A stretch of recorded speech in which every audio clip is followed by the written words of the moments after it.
It's going to be a quick review of the Willpower Instinct, and even more importantly, a summary, because I'm going to give you the two absolute most important points from this book in just a moment. So, Willpower Instinct, it's by this woman, Kelly Mcgonal, who is a PhD, and what I would say about this book is almost everything in it is great, but the thing is, with a lot of psychology, science tends to be behind old school practical knowledge. Like, there's been all sorts of stuff like repressed memories, and your memories are repressed and we need to bring them up. That has been proven completely false, and that's what psychologists were doing.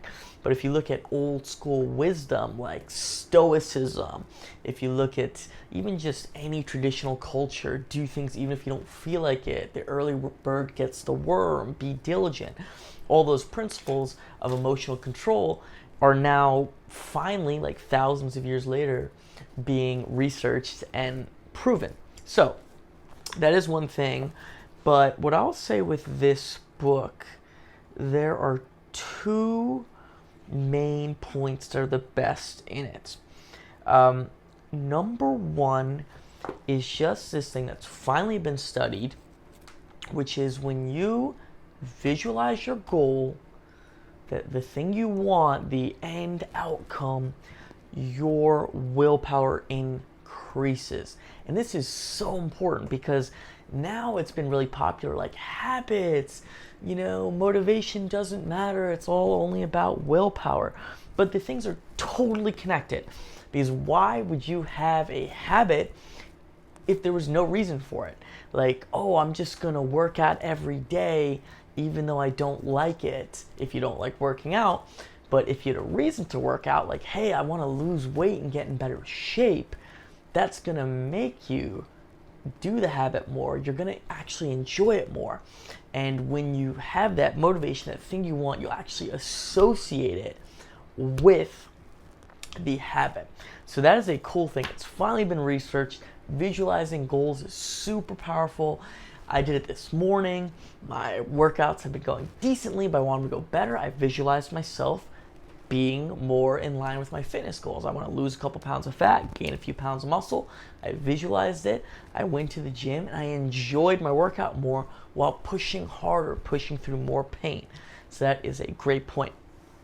The other one, and this one is actually really good, and this one's a little bit unique, and this is what I would say is the best point of the book, because it's something I hadn't heard before, is there is this tendency that people have to rationalize, oh, I worked hard through the week, so this weekend I'm going to goof off, or I worked out hard so I can eat that muffin. Basically this like negotiation, and that is a mental model of like morality, turning our habits into a moral. Like, I did good, so I'm going to reward myself with something that hurts me. And having that point out was huge.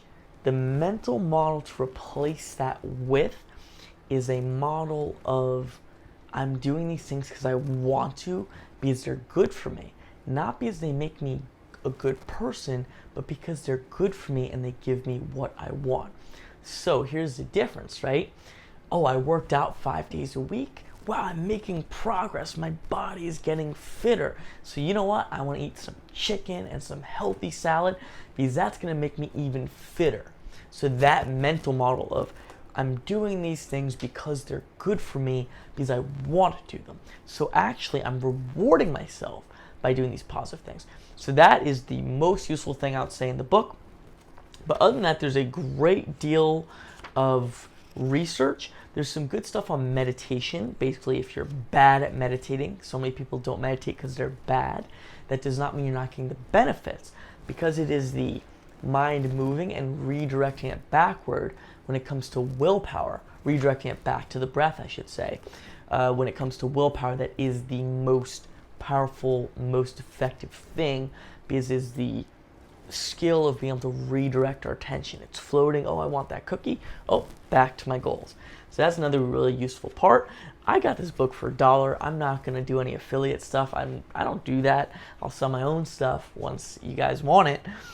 So I know I'm selling the best stuff. But I do recommend the book. It's definitely worth a read, but it's not the end-all be-all. Reading books like this, but then also reading anecdotal things, like really successful people quit addictions, people got through hard situations. The mix of the research and the anecdotal or the practical